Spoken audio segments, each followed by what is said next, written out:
Think you need expensive gear to shoot in the moon? You don't. This setup proves you don't need premium gear to get clear lunar detail. Follow along for the final result, and if you are on a budget, this setup's for you.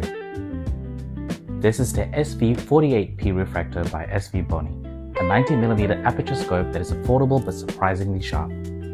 For the camera, I'm using the Olympus OMD EM10 Mark II, a micro four thirds mirrorless camera. To help control chromatic aberrations, I've added the SV231 Fringe Killer filter, which really cleans up the color and fringing around the lunar edges.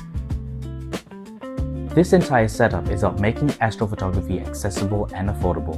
If you already own a camera or a mirrorless camera, you can pair this with an affordable refractor and you can start capturing impressive results without breaking the bank. Once all my frames are captured, I'll be stacking these and processing the final image using Photoshop to bring out as much details as possible. I'll show you the results at the end of this video. If this video helped you see what budget gear is capable of, give this video a like, subscribe for more affordable astrophotography videos, and let me know what setup you're using in the comments. All the links to the gear I'm using today will be found in the description below. Thank you again and happy cloudless nights.